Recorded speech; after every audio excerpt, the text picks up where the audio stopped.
আসসালামু আলাইকুম। কেমন আছেন সবাই? শুক্রবার বলে কথা, তাই রান্নাটাও যদি একটু স্পেশাল না হয় তাহলে কি হয়? তাই সবার পছন্দের এবং আবদারের রান্নাটা আজকে করে নিলাম। পোলাওর সাথে চলেন দেখি কী রান্না করছি।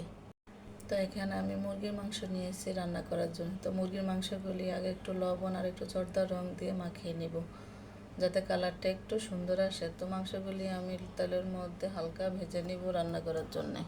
তো মাংসগুলি ভাজা হয়ে গেলে আমি রান্নাটা এখন বসিয়ে দেব।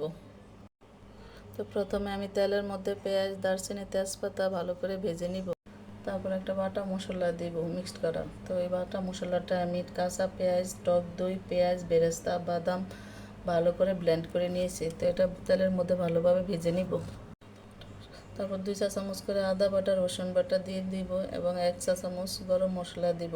1 চা চামচ মরিচের গুঁড়া দিয়ে ভালোভাবে কষিয়ে নিব তেলের মধ্যে। এর মধ্যে লবণ আর টক দই দিয়ে দিব। দেওয়ার পরে আবার ভালোভাবে কষিয়ে নিব।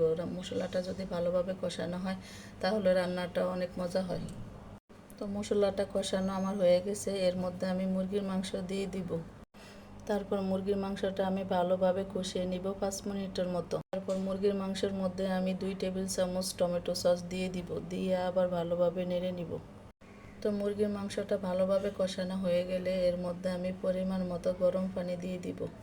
বাস, তারপর রান্নাটা হওয়ার অপেক্ষা। তারপর রান্নাটা সম্পূর্ণ হয়ে গেলে নামানোর আগে এর উপরে আমি পেঁয়াজ, বেরেস্তা আর গুঁড়া দুধ মিক্সড করে দিয়ে দিব। তাতে রান্নার স্বাদটা অনেক মজা হয় এবং ভালো আসে।